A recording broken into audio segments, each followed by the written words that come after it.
Hello, friends. Welcome back to the While We're Waiting Hope After Child Loss podcast. I'm Jill Sullivan, your host and one of the co-founders of the While We're Waiting ministry. This is a podcast of stories of devastating loss and grief and heartbreak and struggle, and stories of hope and healing and faith and, yes, even joy. Underlying every conversation is the hope we have in Jesus Christ, which makes it possible to not just survive the loss of a child, but to live well while we're waiting to see them again in heaven one day.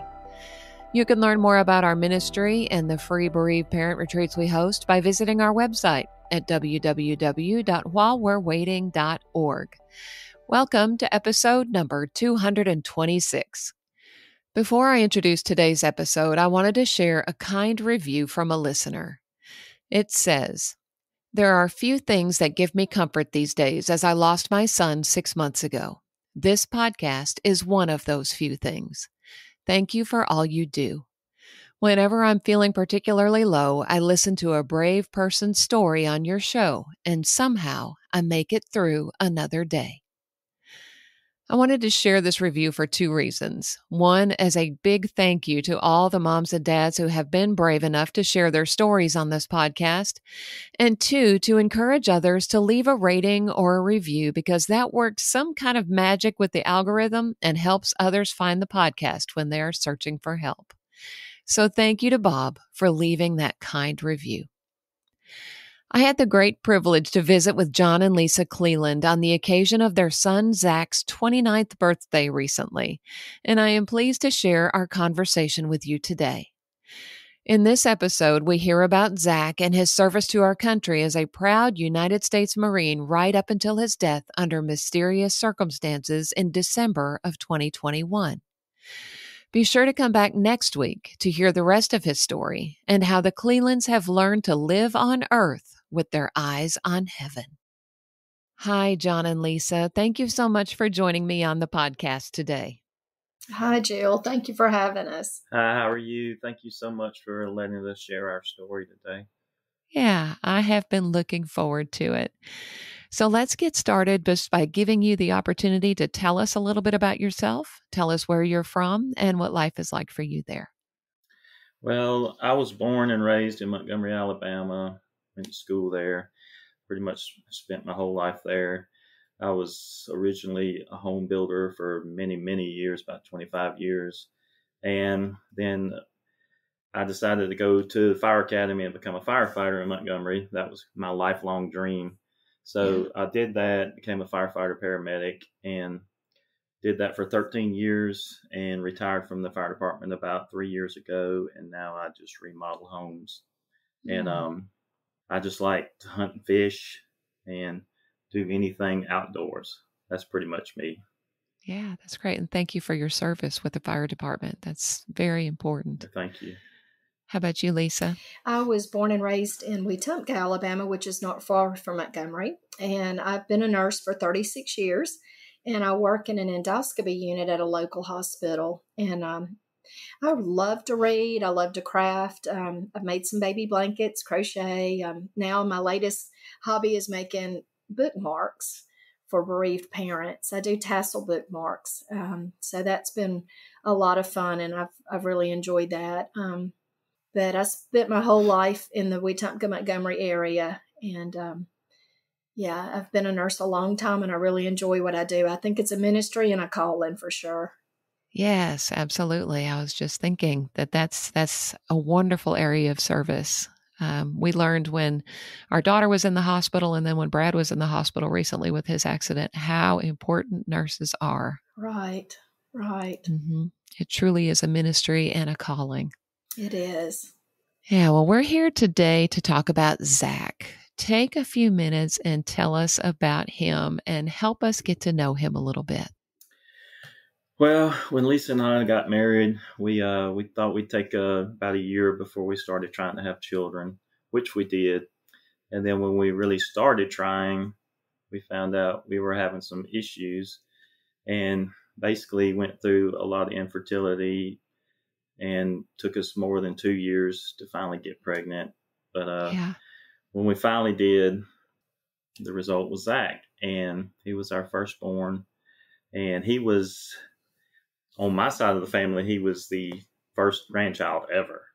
On Lisa's side, he was the first grandchild for 16 years. So he might Oh as my well have been goodness. Wow. the first Sure. grandchild. Yeah. Uh-huh. So I won't say that he was spoiled, but he got a lot of attention. Yes. But Uh-huh. yeah, and he was an easy child to raise. He was, except for the first few weeks or say month when he was born, the colic we went through, that was rough. That was rough. Yes, I've been there. But Yes. then besides that, other than just normal little boy shenanigans, he was just a joy to raise. He was just a really compliant, fun-loving kid, and we just, even from a young age, he loved doing pretty much stuff I like to do, outdoor stuff, hunting, fishing, and loved baseball. From the time he could walk, he took his first step, he was picking up a baseball. So he played ball all the way through high school, and just loved it, absolutely loved it, and that was probably his main passion. Yeah. Zach was a very good student. He made his first B in the last 9 weeks of 7th grade. He almost made it all the way through to 8th grade with all A's. So he had always been a really good student. In his high school years, we hit a couple of bumps in the road. He had a really bad leg fracture in 8th grade and was in a wheelchair for 8 weeks and non-weight bearing crutches for 5 more weeks. It's a tib-fib fracture. It's called, interestingly enough, it's called a Z-line fracture. And I said that was appropriate for Zach. Sure. But it was a pretty rough go. That took out about 2 9 weeks of school. It was pretty rough. And at that particular time, he developed an issue with being able to sleep. And we went to the pediatrician with him probably 2 or 3 times in the years that ensued after that leg injury. And our pediatrician told us that when a child has a major traumatic injury like that, a lot of times their REM sleep, it's really altered. And it's oftentimes many of those children their bodies never can reset that deep REM sleep. And so he may have sleep issues from then on, which he did. But he got through the 8th grade and then into 9th grade. And that's when some bumps came along in the road and a little difference with his grades and that kind of thing. His grades started slipping some, but we always knew if he was not doing well in a particular class, I would text his baseball coach or John would see him at the baseball field and we would let Coach Lucky know what was going on. And he would have a talk with Zach in his office that afternoon. And the next week his grades were back up again because baseball's what made him tick. And he was so afraid of having to sit the bench or not being able to play that he kept those grades up. But we made it through high school and he applied to Auburn his senior year. And many of his classmates were either going to Auburn or University of Alabama. As you know, in Montgomery and Alabama, SEC football is a big deal. And so are colleges. Yes. And so Zach applied to Auburn University and he got in. Got an acceptance letter 2.5 weeks later after he applied. And there were some students had applied months earlier and had not heard anything back yet. But he got in pretty quickly. And so then we moved him to Auburn in the end of July. After we moved Zach to Auburn, he joined a fraternity, ATO fraternity. And he went a few semesters to Auburn and he played really hard and he didn't keep his grades up. So we decided that, we had a long talk with him. We gave him another chance to do another semester and do better. And he had a little girlfriend he was very serious with, and they were very serious. And at the same time, she was on an academic scholarship to Auburn, and some things happened with her grades, and she had to go back home. And so they broke up, and that was pretty hard on Zach. So his grades tanked again. So we decided at that point in time to do some tough love. And so Zach got a job. He decided to stay in Auburn, and he got a job at a construction company building houses like his dad and his granddad. Yeah. And he worked there about 1.5 years. And then his life was just not going in the best direction. And it was just so unlike Zach. And so John brought Zach home, and we had a meeting that night at home. And then John will tell you he took him to a pastor friend of ours. Yeah, I brought him home and ended up taking him to a pastor friend of ours, and that Zach really likes and can relate to. And we just had a really long talk about where his life was going. And basically, we decided he could either come back home to Montgomery and live there away from all the college stuff and get a regular job there, or I gave him the option of joining the military. Mm-hmm. And to my surprise, before we got through speaking that day, we talked for about 3 good hours with this pastor friend. And he decided he was going to join the military. So I told him we would go to the recruiter's office the next few days and talk to the recruiters. And he told me, Dad, he said, if I'm going to the military, I'm going to be a Marine. So it wasn't even an option to go anywhere else. So wow. Later that week, we went to the recruiter's office and met with the Marines recruiter. Uh-huh. And I still tried to get him to go see the other recruiters, but he didn't even want to go. So not known to him, I went back the next day and talked to the other branches just to make really sure we were doing the right thing. But he committed to the Marines. And for the next few months, they just kind of worked with him and trained him, getting him ready for everything to go to boot camp, which, Marine boot camp, it's not a joke. Yeah, and he took the ASVAB, which is the Armed Forces test to get in to see where kind of where you're at. And he actually, the recruiter there said he had one of the highest ASVAB scores they had ever had from that particular recruiter. So we were real proud of him for doing that. But anyway, got through all that, and then I'll let Lisa tell about when he got shipped off. There's a little sidebar story to that about the Marine Corps as well. When Zach was in 3rd grade, they had to do a career project, and they had to make a sandwich board, a poster board on the front and the back. And they had to research their career of choice. And Zach had chosen to be a Marine sniper, a marksman. And so in 3rd grade, and he researched that career, and it was not enough that we looked things up on the internet. Zach was a bashful child. He was quiet, not at home, but out in public. And he said, Mom, I want you to take me to the recruiter's office so I can get real bumper stickers and real brochures. I don't want to just look it up on the internet. So I called the recruiter's office. They were like, oh, sure, we'd love to have you come out. So I take Zach out to the recruiter's office, and he actually interviewed the Marine recruiter. And before we left there, he was like, wow, Miss Cleland, he said, I really think we've got a young Marine on our hands. And so Zach finished that poster board, and we got all the little stickers like you use when you do scrapbooks. And we had a dress blues uniform on there, and he had a sword, and he also had the sniper rifle, and he had all the Marine Corps paraphernalia on his poster board. And he even researched the salary of the sniper and what the training would be and all that. So that actually hung in Zach's room. And it still does to this day. And interestingly enough, his officer who spoke at his funeral used that poster board and told that story at Zach's funeral. So he was destined to be a Marine very early on. Yes, he just took some side roads to get there. And as far as Zach's military service goes, he left for boot camp. He signed, like John said, way back in August or September of 2016. They trained for several weeks with a recruiter. There was a whole group of young recruits that would ship off to boot camp that trained together. They would run 3 times a week at a local park. They lifted weights. He tried to mentally prepare him for what was coming. And at the time, Zach was 21. So he was probably, sometimes 3-4 years older than these young recruits that were going in. So they really looked up to him as they were training to go away to boot camp. And when Zach joined the Marine Corps, he actually left for boot camp on February the 21st of 2017.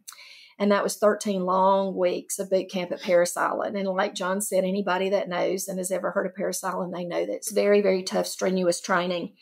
And he graduated with honors. And we went 3 days early so we could be there for graduation practice. And the day before graduation, they do a moto run. And then we were taken into a large airplane hangar, and the commandant of the base speaks to the parents and the family members that are there. And then they turn the Marines loose for 4 hours of liberty, which means you can take them to an area. They can't leave the base, but you take them to an area and you can have lunch with them and see them. And it's the first time you get to hug them or even, say their names. We got to watch graduation practice, but we weren't allowed to cheer or say anything at all. So after we got him for liberty that day, we know him well enough to know. I was on a Facebook page with a bunch of parents who had children that were in this round of recruits that were going through Parris Island at the same time. And they were all like, oh, we're going to go, our child loves pizza. We're going to find the pizza restaurant, or we're going to find a place he loves steaks, or we're going to find a restaurant on base. But John and I knew Zach well enough to know he loved to be outdoors. We knew he was going to want to get away from all of that. And so we packed a picnic with all of his favorite things, and we ordered T-shirts. And on the T-shirts, it had proud mom of recruit Zach Cleland, Kilo Company, Platoon 3032. And on the back of all of our shirts, it had proud mom, proud dad, and then his two brothers, Will and Josh. It had proud brother of recruit Zach Cleland. And so we wore T-shirts that day, and we went, we got him after they turned him loose for liberty, and we got the biggest hugs, and we were so proud of him and so glad to see him. And he said, Dad, I think I can find the beach area. When we did the Crucible, which is 72 hours, at the very end to become a Marine, you have to pass a Crucible, and it's very, very difficult.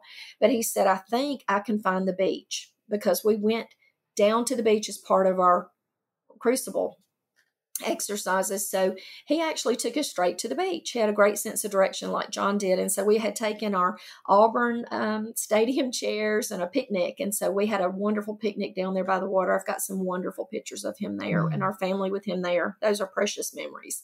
Oh, sure. And so we had to take him back, and he said, back for graduation practice. And he said, Mom, we've got to go back in 3 hours. We knew they got 4 hours of liberty. And I said, goodness, why do you have to go back at 3 hours? And he said, well, I just have to be back for practice. So we didn't think anything about it, but he was adamant. I mean, we needed to leave 45 minutes early. He could not be late.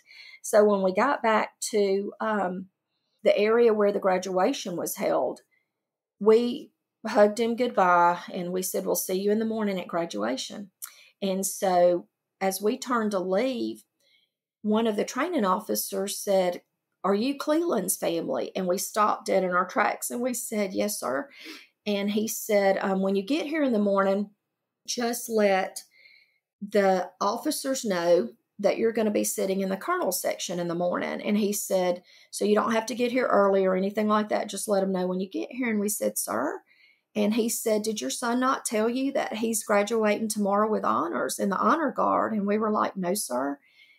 And we just looked at each other, and we said, no, we had no idea. And he said, he is the high shooter out of 537 recruits. He's going to be graduating as the high shooter. And in the Marine Corps, that's quite an accomplishment. Sure. Zach actually outshot some of his training instructors on the firing range. So he was an expert marksman. And again, it goes back to that poster board. He wanted to be a Marine sniper. So, but he was, just to tell you all that to say that Zach was very humble. He never bragged about anything. Very, very, very humble young man. And so we went to graduation the next day, and sure enough, we sat in the colonel section, and Zach was presented the High Shooter Award, and that's still in his room to this day. So we were very proud of him. And Zach was assigned a 7242 position. It's an air support control operator. And he took airstrike and medevac requests from the ground and sent the aircraft to take care of that request. So he had to mark the coordinates where a supply drop would be dropped, or where a patient would be picked up and medevac to a hospital if there was an injury, or where a bomb would be dropped if there was a war. So he had a really important job, and Zach was really good at math. And so he did a big training exercise at 29 Palms every summer for 3 summers in a row. We went out there for 2 months for training. But actually, when he went out there for training, when he left Montgomery, he got 8 days of leave. And then when he left Montgomery and he flew to San Diego, he was going to be stationed at Camp Pendleton in San Diego. After he finished his MOS training at 29 Palms in the Mojave Desert. And so he did well at that training, graduated, did fine, and he served the 3 years at Camp Pendleton. And then an opening came open on a deployment on USS Boxer. There were 3 ships leaving out of California together. Zach was going to be on USS Boxer. Mm-hmm. And what's interesting about that is Zach's gunny sergeant, his boss, called him into his office with another young Marine and said, "We have an opening on a deployment that leaves in 3 weeks." Meanwhile, the other Marines that were going to be on this deployment had been training for 6, 7, 8, and 9 months, different units training Mm-hmm. a lengthy amount of time to deploy. And so Zach said that the other young man in the office with him, Zach was reserved and quiet. He waited to see what the other young man was going to say. And the other young man was like, "There's no way I can do all the training to go. There's no way." And so Zach said when he finished, Zach said, "I'd love to go." And his gunny sergeant said, "Cleland, I knew I could depend on you." And so he went on that deployment and he had 3 weeks to train for it. And there are 7 or 8 really big checkoffs that you have to do to be able to deploy on a ship for 7, 8, 9 months at a time. And one of them is called a heli dunker. And it's where they take you out in the middle of the ocean and they put you in a wrecked helicopter and they dunk it down into the water. And you have 30 seconds to free yourself from your seatbelt as you're strapped in and make it back up to the top, 30 to 60 seconds. Wow. And so Zach called home the night before he was to do this. And he said, "Mom, I really need you and Dad to be praying for me. And Aunt Jerry and Aunt Pat, I need everybody to be praying for me tomorrow." And Yeah. so I said, "Please let me know as soon as you can that everything's okay and you made it through it okay." So we were all praying and prayed all night, actually. And so I didn't hear from him the next day. And so like 3:00 in the afternoon, I'm getting a little concerned. Sure. And I texted him when he got off from work and he was like, "Oh, Mom, it was so much fun. I wish I could do it again." I told John, only Zach. Yeah. He loved the adrenaline, the excitement. He just thought it was the best thing in the whole world. He wanted to do it again. So Yeah. he did all those checkoffs, breezed through them, did fine. Through 3 weeks, he did fine and made it through everything. And then so he deployed on USS Boxer. And they made it. They had several different port calls, and it was for 7 months in 2019. It was from February through November. They had port calls in Hawaii, Thailand, Jordan, Camp Bahrain, Kuwait City, Guam, Okinawa, Japan, and then back to Hawaii on the way back to California. So they had Wow. quite a few adventures, and Yeah. they had some What an interesting adventure for a stories. young man. Yeah. A lot of stories, and we learned those the night of Zach's funeral. We'll tell you about that in a minute. But USS Boxer is an amphibious assault ship. And while Zach and the crew were out in the middle of the ocean, there were some ships and some planes that were flying a little too close to them and traveling too close to the ship. And it was a threat to the U.S. military. And Zach's ship is actually the ship that shot down the drone. That happened in 2019. And Yeah. we were about 20 seconds away from declaring war. But and how they did that is they scrambled the computer information on that drone and crashed into the ocean. So it was there were about 48 hours there that were very, very scary for all of us military families. And we were really on our knees praying for their safety. Sure. And it was very, very Wow. scary. But he made it through all of that. And what's interesting about that deployment is the night he left, the day they left out, that night I started a prayer journal. And there were 3 main things that I prayed while he was gone. And it's really interesting how the Lord answered those prayers. I prayed that Zach would have favor with his officers.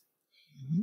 I prayed that Zach would make good, godly friends, that he would have godly influences while he was on the ship, and that he would make lifelong friends.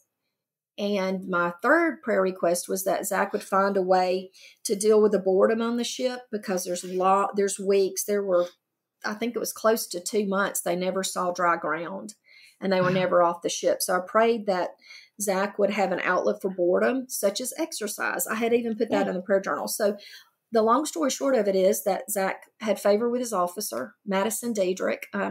She actually came and spoke at Zach's funeral. They had a very close relationship. He highly respected her and she respected him. And she said he was a very good Marine. And so now she's like a family member to us. She's been back to Alabama twice to see us. She's actually running the Marine Corps Marathon in Zach's memory in October in Virginia. And so the other request I had prayed was for friends, good, godly friends. And Zach became best friends with his 2 bunk mates Flood from Boston and Andrews from West Virginia. And they actually were pallbearers at Zach's funeral. And we're still in very close contact with them. And they're like family to us now. And then the third request I had prayed about the exercise and dealing with boredom, Zach started lifting weights on the ship and became really big.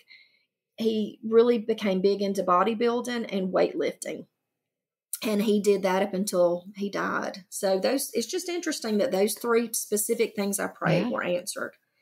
That's then when Zach came back from the deployment, they had the Marine Corps Ball shortly thereafter. That's an annual thing. It's on the Marine Corps' birthday, the birthday of the Marine Corps. And they have a ball, and then they can put in for their liberty for their Christmas vacation home.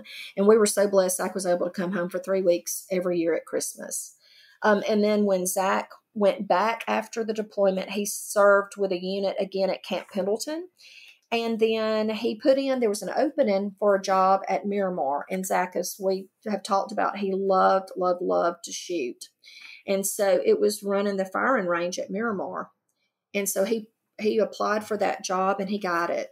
And so shortly after they got back from their deployment and he got back from his Christmas leave, he moved to Miramar, which is still in San Diego, but about, I think, 20 or 30 miles from Camp Pendleton. And he became a combat marksmanship instructor at the firing range at Miramar, and it's called the Hathcock Range. And so he had 14 young Marines that worked with him, and he would take Marines and work with them so that they could do well in their qualifications. They have to check off at the firing range once a year, all the Marines at Camp Pendleton and at Miramar. And so Zach became a marksmanship instructor. He loved that job. He loved the young guys he was working with. So he was actually doing that job up until the time of his death. Yeah, that sounds like something that was right up his alley. It was. Well, today is Zach's birthday, isn't it? It is. Yes. How old would he be today? He would be 29 today. Yeah, 29. He's very close in age to my daughter, Bethany. She turned 29 in June, so I can just kind of imagine what he would be like. And I just appreciate you guys choosing to spend his birthday talking with me. Of course, one of our favorite things to do is talk about our children. Yes. So what better way to honor his birthday? Appreciate that. Thank you. So talk about what happened in December of 2021. Okay, well, without really, it's obvious that was a very, very hard day. So early that morning, December 2nd, Lisa goes to work really early. So she was already at the hospital. It was about a little after 7 o'clock. And I was going to get my oil changed before I went on to work. So I was en route to get my oil changed, and probably about 7:15, my phone rang, and I looked down to see who it was, and the name that popped up was Zach's best friend since 4th grade. Oddly enough, after Zach joined the Marines, he convinced his friend not too long after that to join also, and through some small miracle, they ended up in California together. And they were also on the deployment together, but they weren't on the same ships, which was also really unusual or highly unlikely, but it happened. Yeah. So anyway, I knew when he called that it was early in the morning, and I had this just bad feeling. And he had actually called me once before at an odd hour by accident. He had just dialed his phone by accident. So, and I was thinking right before I answered it, this is going to be just an accidental call or not good, because he would not call me this early in the morning. Yeah. So I answered the phone and I said, "Hey, what's going on?" And immediately my heart sank, because he said, "Mr. John, I need to tell you what's going on." And he said, Zach didn't wake up this morning, and they got his heart restarted, and he's been intubated, and he's en route to the hospital, the ER right now by ambulance. And, of course, I was just in shock. That's the last thing I expected to hear. And Of course, being a medic, I immediately wanted details, but he couldn't really tell me anything other than that. So after a few, not even 30 seconds, I just said, well, the second you know something, let me know, give me an update. Yeah. And he told me which hospital they were going to. So I hung up with him, and immediately I was already halfway to Lisa's hospital, close to where she works. So I immediately went straight to the hospital, went in, went right to the receptionist there and told her I need to see Lisa right now, no matter what she's doing. Yeah. So she went back and got her, and I told her to meet me at the side door. And Lisa came out, and I just told her, she said, what's wrong? And I said, something's happened to Zach, and I don't know what. And so she ran back inside to get all her stuff. She told her other nurse friends real quick so they could be praying.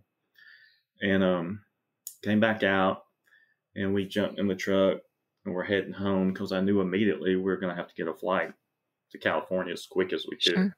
Yeah. So we get back home, and en route to our house, Lisa called a few of our family that we needed to know at that time just to be praying. We weren't going to tell everybody yet. And a few close friends also who could be praying. So we got back, and I was working on trying to get flights. And it was probably a solid, I guess, almost an hour and a half later, I finally got a phone call. And when I answered, it's a guy on the phone. He said, Mr. Cleland. I said, yes. He said, this is Dr. So-and-so from hospital, blah, blah, ER. He said, I regret, and I remember how he said this because he worded it so oddly, not oddly, but it's ingrained in my brain from now on. And he just said, I regret to inform you that your son is no longer alive. And I said, I already had a good idea what was going on. So, again, being a medic, I immediately started asking him questions about what happened, what did they do, what kind of interventions, and just trying to get information. And he couldn't give me a lot of information at the time, but at that point, I knew Zach was gone. He had passed away. So I was outside with my best friend, had just come and got there. And I told him, and then I had to go inside and tell Lisa. And it's one of the toughest things I've ever done. And absolutely. So I went inside and told her. And yeah, that's when our world changed. Forever. In just an instant, in a blink of an eye. Went to work that morning, as usual. Get up at 4:30 to get ready for work. I get to work at like 5:40. Just a normal, usual day. Never imagining, that the evening before when I texted Zach, send me your Christmas list. He was also a procrastinator, and I had already texted him several times. Hey, Zach, tell me, what you want for Christmas. Yeah. And the last communication I had with him was that night before. He texted, okay, Mom, I will. And so that was never dreaming that would be the last time I would communicate with Zach here on this earth. Yeah, that's always so hard for me to imagine because our story was so different with our daughter having cancer, and, we walked that journey out with her. It's so hard to imagine just being a regular day. You've gone to work, you're just living your life, and you get a phone call like that. Just unthinkable. Yes. Yes, I often share at retreats and with other bereaved, friends. I think we all have PTSD. We truly do. Sure. We truly do have it. I can talk about it. My heart starts racing. My hands are clammy. It kind of takes you back to that very moment that it happened. And I know no matter how long it is, how many years have passed, when you talk about that day, it's fresh like it just happened. That's right. Yeah, absolutely. So I imagine with him being in the military and out there in California, it was complicated Talk about that. Yes, it turned out to be very complicated. We wouldn't have thought it would be, but it actually was. So the morning he died, normally with the military, they have 4 hours after something like this happens that they confirm that the person has passed, that they have 4 hours to send out a CACO, a casualty officer, to inform the family. So with our situation, there was some confusion that they were informed that we had gotten on a flight to come to California, which was our initial plan. But once we found out that Zach was no longer with us, that there was no reason, no urgency to go out there then. So we just kind of slowed down and started thinking about what we were going to do. So they assumed that we were on a flight coming out there, and they were going to have someone meet us at the airport when they could figure out what flight we were on. So the ball got dropped, but not any fault of their own. So we didn't get any immediate contact from any casualty officers. So later that day, I was able to get in touch with the casualty officer in California, which they're assigned one out there where they're at, and they're assigned one locally. So I got in touch with him, and he pretty much said they could come out that evening and talk to us. But at that point, we already knew pretty much what had happened. So I just said, no, y'all just come out in the morning and we'll, talk about everything, whatever you need to do with us or tell us. So the next morning we set up a time, and I just remember we were waiting on them in our kitchen, and we could see out in front of our house at the street, which kind of sits off the road. And we saw a van pull up and park, and it was an official, military van. And two guys get out in their dress blues. And we already knew what had happened. So it's not like they were just it wasn't, gonna be out of the blue. We heard this from them. But I don't know, just watching them walk down, we've got a pretty long driveway, and it seemed like it took forever for them to walk down the driveway to the front door. And anyway, they came in, introduced themselves, and we sat down at our kitchen table, and we were still in shock. Sure. And we just went over, it was like piles of paperwork, and we had to sign this and verify this, and they would tell us about this form. And, it was overwhelming. I was trying to take it all in and make sure I didn't miss anything. But at the same time, I was just in a daze, like total shock. So we got through all that. And anyway, they told us what all we would have to do for the funeral, and just gave us a lot of information. So with the way Zach died and his age, they wanted to do an autopsy out in California. So we were concerned about that, because I'm thinking California, and just it seems like everything takes longer out there. You hear stories. So I just thought it might take a week or two to get the autopsy done and get everything finalized where they could get Zach back to us. Well, actually, they did an incredible job. Within 2 days, they had done the autopsy and gotten the report and released him. So by the third day, the military could start what they were doing. So we thought we would have him back in a few days. So this kind of started an arduous journey for us, and days went on, and the military basically, when a Marine dies, they have to they're not buried in their dress blues that they have at the time that they're assigned. They have to get a new uniform from Quantico and ship it to where the Marine is. And then they have to have it tailored, and the pants have to have it has a red stripe on it called a blood stripe, and that's what they're buried in. And that's really, they don't veer from that. So basically the request was made, and they sent information to Quantico. It took them a few days to send the uniform to Miramar, to California. Mhm. And when they finally got there, there was no pants. They had everything they needed but the pants. So we think no big deal, they'll get some pants.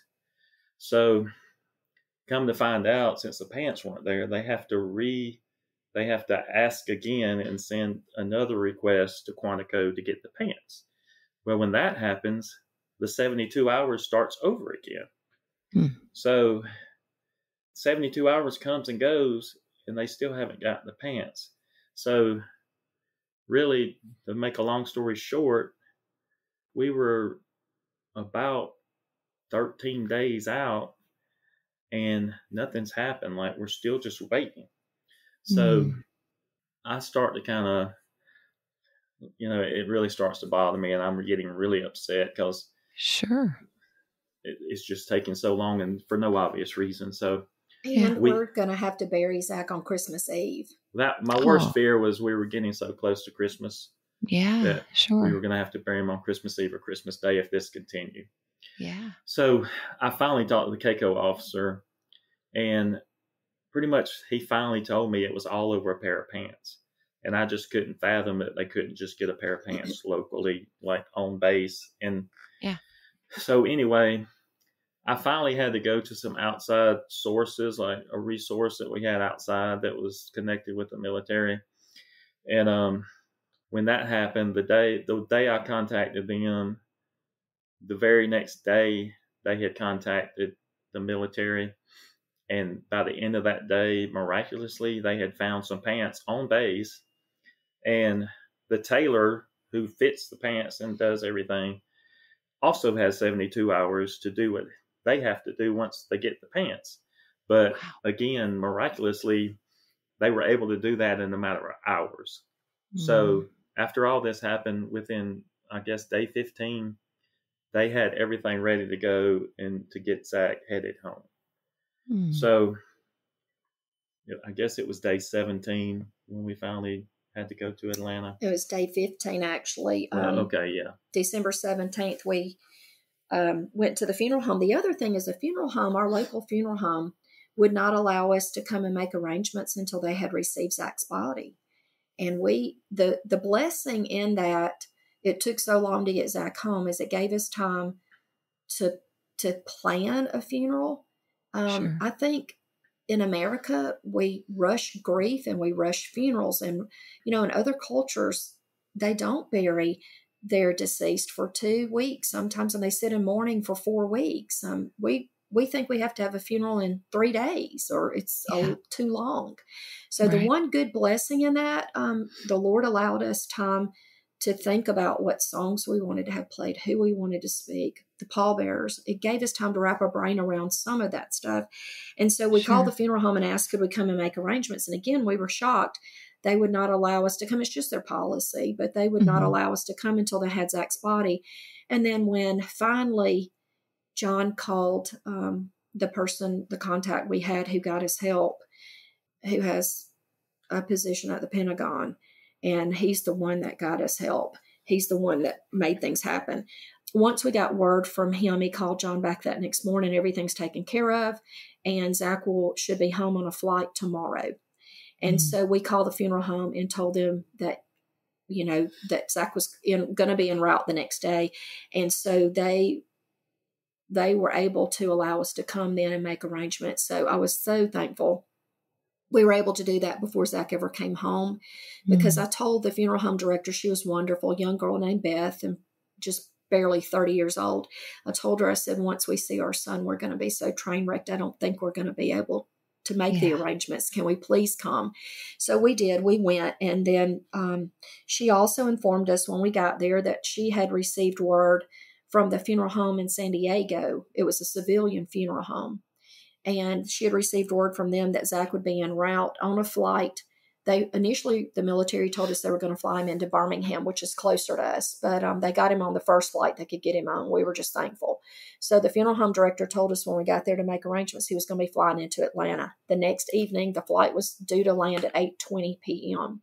the next evening. So we went to Atlanta, and the funeral home director, Beth, who's wonderful, she and another young guy took the hearse there, and she dropped a pin and told us where to meet them. And this was a huge, huge prayer request for us because we had heard stories, and my boys had actually seen a video where the family members had to receive their deceased military loved ones at a gate at a major international airport in front of everyone. And that was just a huge fear of mine. And we were on our face before the Lord. Lord, please provide a way so that we can do this in a private manner with our family and for it not to be a public spectacle. I was so concerned about that. I was also concerned about that for our other two boys.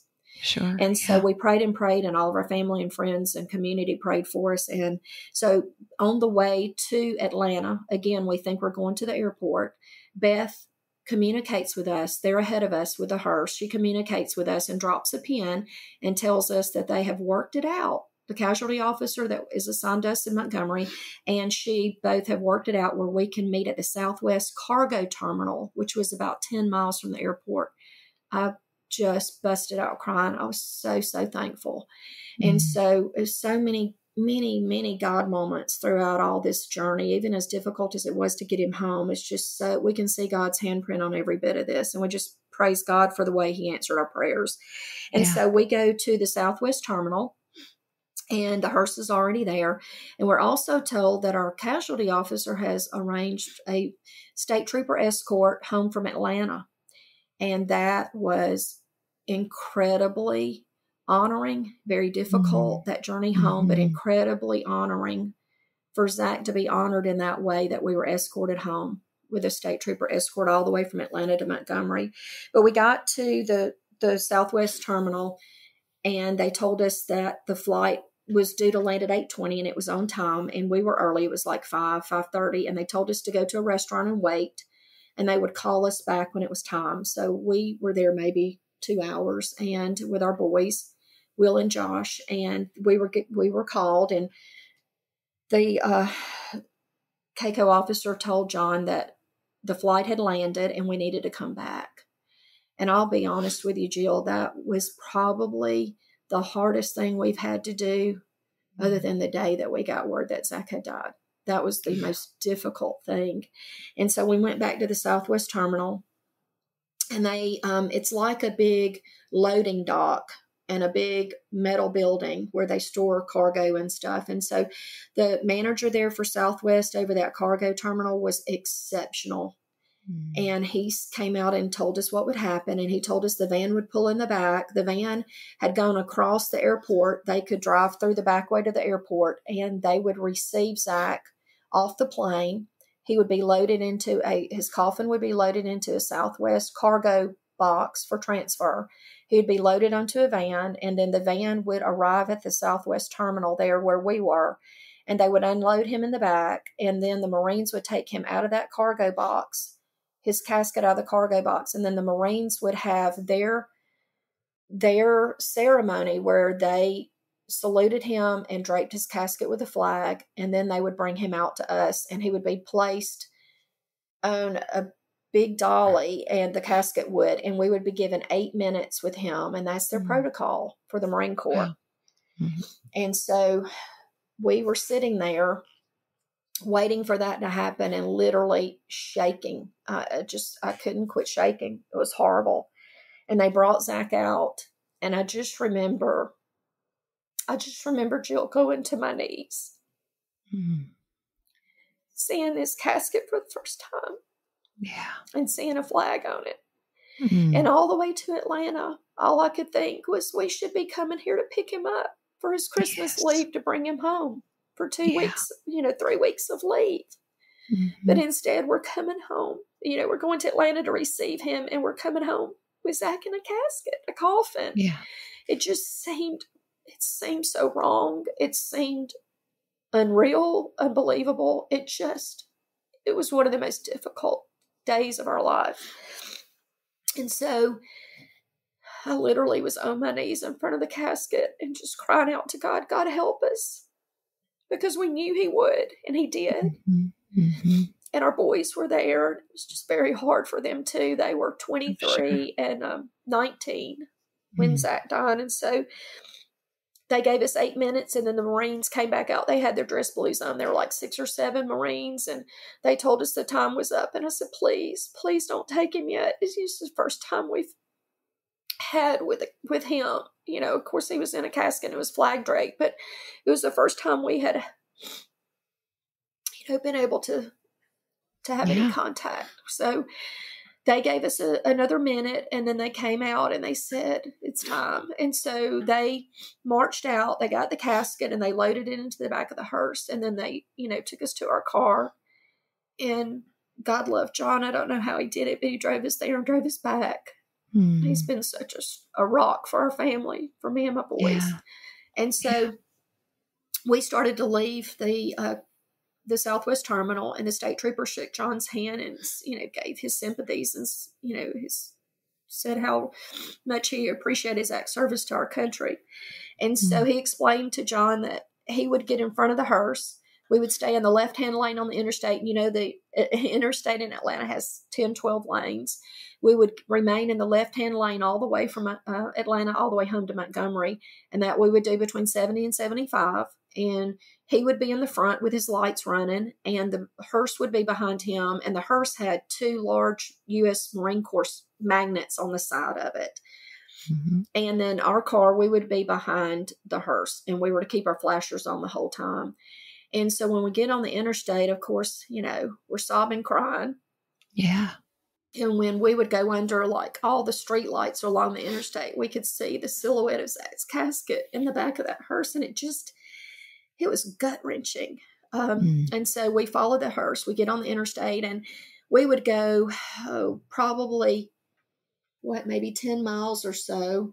And there would be another state trooper, Georgia state trooper, on the side of the interstate at the exit we were about to approach. And he would see us coming. He would jump down on the interstate with his lights flashing, and he would ride alongside the other state trooper. And then when we got to the next exit, that original state trooper would drop off the interstate, and the new one would get in front of us. And so they did that all the way to the Alabama line. And then when we got to the Alabama line, 2 state troopers met us, and one got in front of us and one behind us, and they sandwiched us and took us all the way home into Montgomery to the funeral home. And what was interesting, you know, Atlanta traffic is a disaster on a good day. And it was in the evening. By this point in time, it was 8 o'clock at night, 9 o'clock, and it was raining. This was December 17th, rainy, cold, dreary. But the cars would zoom up on us on the interstate, and all the 18-wheelers, you know how that is. And they would zoom up on us, and they would see our car, and then they would get up ahead of us and see the hearse with the Marine stickers. And then they were able to see the lights on the state trooper's car, and every single one of them dropped back. Not one single truck, 18-wheeler car, nobody passed us from Atlanta all the way to Montgomery. It was just incredible. But one of the things that has really just been burned in my mind, in my memory, is we passed up under the Pike Road exit, which is our exit to go to our house. And I just remember it was like a knife stuck in my heart. I just remember thinking, this is where we should get off. Just, you know, for an instant, for a second. And we had to follow the hearse, another exit on down to the funeral home. And we pulled into the funeral home that night. It was about 11:45. Yeah, it was really late. And John got out of the car, and he thanked the 2 state troopers, and come to find out they both volunteered for that duty. They brought us all the way from Atlanta into Montgomery. And come to find out, one of those young state troopers had served in the Marine Corps, and he volunteered to bring Zach home. It was just very, very meaningful, very moving.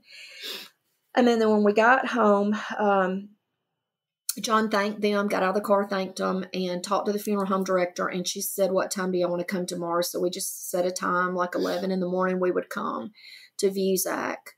And we knew we wanted it just to be John and I and our 2 boys. And then John's mom, who's 80, she, you know, of course, she wanted to come and see Zach. And John's brother brought her.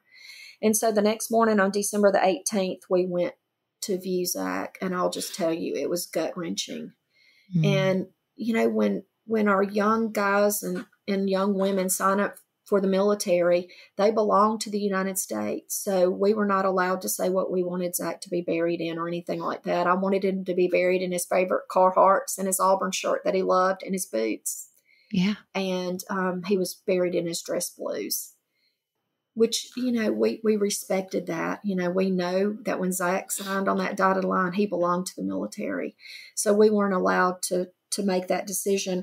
But when we walked in and Beth had prepared us, Zach didn't look good at all. He didn't look like himself. It was really gut-wrenching. It was a shock. It was rough. And so we went in and we saw Zach, John and I, together and had a short time there with him by ourselves.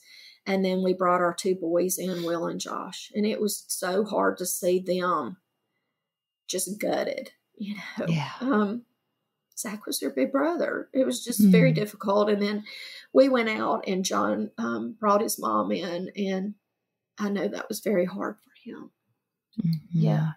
And then that was on December the 18th that we got to view Zach's body. And then we had his celebration of life service on December the 19th there at the chapel at the funeral home. And it was a full military funeral. And we wanted it to be a celebration of life. And what's interesting is another big answer to prayer, is there at that particular funeral home, they have what they call a celebration of life coordinator. She told us, she was wonderful. She said, I want y'all to bring me any and everything that represents any part of Zach's life, anything that meant anything to him, all of his trophies from baseball, basketball, football, all of his awards, academic and athletic, anything that meant anything to him. She said, I want you to take things off your wall. Yeah. I want this to be a celebration of Zach's life. So we did. And we actually wound up taking 2 truckloads of stuff to the funeral home. And people still tell me to this day that when they walked in the funeral home, they felt like they were at our home. They had the oil painting that we had done of Zach when he was 10. They had it there by the door. And each section, you came down the hallway as they waited in line during the visitation. Each section was a different part of Zach's life. They had one hunting section with all of his hunting gear, and then a fishing section. And then they had in the corner of the hallway before you turn to go into the chapel, the celebration of life coordinator had even set up a tailgate area because Zach was a huge Auburn fan. He loved everything Auburn Tigers, football, baseball, basketball, everything Auburn. And so she had our Auburn chairs in the corner. These were actually the chairs that we had on Zach's Day of Liberty, the day before his boot camp graduation. Those are the chairs we sat in. His Auburn clothes, Auburn hat, everything. So everything was set up. And at the front of the chapel, she had the military section with Zach's canteen and just everything. His little Bible he had in boot camp, and his poster board, the sandwich board from 3rd grade, just everything was set up. It was just a beautiful service. And also on December the 17th, when they were bringing Zach home to us and landing in the Atlanta airport, Zach's fellow Marines at Miramar held a memorial service for him there in San Diego. And of course, while we were waiting to receive Zach home in Atlanta, we were not able to fly out there for the memorial. But Zach's casualty officer videoed that, had it videoed for us, and made sure that we got the DVD of that. It was a very moving service. 2 of Zach's closest Marine friends spoke at that service. The commandant, actually the company commander, Zach's company commander, spoke at his service. And at the very end of the memorial service, they did what's called the final roll call. And Jill, this gutted us when we watched the DVD. We've only been able to watch it once. I've used part of it when I've spoken to a group at a high school, and then as I spoke to our youth group, I used this final roll call, but I'm not able to watch the whole video. It's just too gut-wrenching. But at the very end of the memorial, they do the final roll call, and one of the commanders stands at the front of the chapel, and meanwhile they have a wooden cross at the front of the chapel, and it has Zach's combat helmet hanging on the top of it. His dog tags are hanging down it, a picture of Zach's mounted onto the cross, and then his combat boots are sitting at the bottom of that cross. Mm-hmm. And so at the very end, she does the final roll call, and she stood at the front of the chapel and she yelled, there are 4 other sergeants in Zach's unit. And she yelled each one of the sergeants' names individually, and they would stand and yell, "Here." And so she called all 4 of them off, and they said "here" or "present." And then the last name she called, she yelled Sergeant Cleland. And of course, there's dead silence. Yeah. And then she yells again, Sergeant Zachary Cleland. And of course, silence. And then she yells even louder, Sergeant Zachary B. Cleland. And of course, dead silence. And then immediately after that, they ended this service with taps, by playing taps. And so they also held that memorial for Zach out at Miramar, which meant a whole lot to us that his young Marines did that, and the chapel was full. Yeah. And so 2 months later, we've talked about this before. It was difficult to get Zach's things home. Mm-hmm. And so 2 months later, Zach's truck arrived on February the 12th. That was very hard. And then February the 25th, Zach's belongings arrived. And we were initially, there was a lot of confusion about that as well. We were initially told by our CACO, casualty officer, that there would be a lot of boxes. And then the other casualty officer had told us there may be 3 or 4 boxes. So we were just prepared to go. John said, let me take my truck. You take your car, Tahoe, just in case there's more stuff than we think. And then the casualty officer assigned us called us the night before, and he said, Mr. Cleland, there's a lot of stuff here. Y'all are going to need to make a couple of trips. So, Jill, when we get there, there's a Marine Corps Reserve Center in Montgomery. There's not actually a Marine Corps base there. It's a reserve center. So when we arrive there, our casualty officer is from that unit. And the casualty officer assigned to us in Montgomery. And so when we arrived and we walked in, there were just, oh my goodness. Box after box. Just unbelievable. We had to make 2 trips. We took my Tahoe full of stuff in John's truck, and then John went back in his truck and got a whole nother load of boxes. We had already told him we didn't want any of Zach's furniture home, but they, by law, have to send everything, mattress, bed, everything. And we said, we don't want any of that. But, we didn't have a choice. But the casualty officer assigned us was so kind in that he destroyed the mattress. He took the mattress, and we just told him we couldn't bear to see any of that. Right. Sure. And so he dealt with all of that for us. But then when we got there and we walked in, all these young Marines, God love them, they had their heads down, just such a somber day. And you could tell they were afraid to make eye contact with us. And they were trying to help us load our cars with the boxes, and they were so kind. And these young guys, Jill, they're 18, 19, 20-year-old young Marines. And so they're helping us load our car. And when we went back in, I turned and looked. And when some of the boxes had been moved, there sat Zach's golf clubs in his golf bag.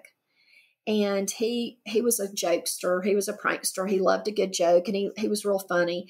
But he had some crazy cartoon character golf club covers on the head of his drivers.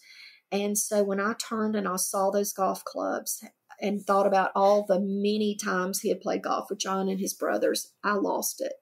It literally, I lost it. It gutted me. So I turned and I went and got back in my car. I was sobbing, crying. And that was one of the other most difficult things we've had to do. We had cleaned out a closet in John's office that's built onto the back of our home. And we had initially thought we will just pack those boxes away. We'll deal with them in 4, 5, 6 months. I can't do that right now. John felt like he couldn't do that right then. But then it's amazing how things change. As soon as those boxes came home, I knew that I could not be that gutted 6 months later, that I had to do it then. Yeah. So we got all these boxes home, and we spent the whole weekend unloading all of Zach's clothes. And Zach had 132 shirts. He had Oh, my goodness. 46 pairs of shorts. The Wow. Marine Corps, they have to inventory every piece of everything in his apartment: chapstick, change, keys. When I tell you, Jill, everything was inventoried. And the inventory slips, we had a copy of those inside each box. His unit, those young guys were phenomenal. They took Zach's uniforms and even his dress blues uniforms and took everything to the dry cleaners, had them all cleaned, pressed, starched. Everything was packed. All of his military uniforms were packed in 2 boxes. His dress blues were hanging in a dry cleaner's bag. Everything was done exceptionally well. Wow. We couldn't get over it, just what his unit had to do for him. And he was, he was a Marine brother to them, and they were very close to him. And to think they had to go into his apartment and pack up his belongings and do all that, it gutted me for them. But sure. We got everything unloaded. And I think that was probably one of the most difficult weekends that we had to endure, honestly. Yeah. It sounds, the word that comes to my mind is grueling when I think of all of that time and all of those days and all of the things you guys had to deal with. Just grueling. But what a beautiful display of honor they gave him it sounds like at every step of the way. And I love that. What a blessing. This concludes the first half of my conversation with John and Lisa Cleland. Be sure to come back next week as we extend our discussion to include what happened to Zach and how God has been faithful to them as they walk out their grief journey. Thanks again for listening, and I look forward to sharing the rest of our chat with you next Wednesday.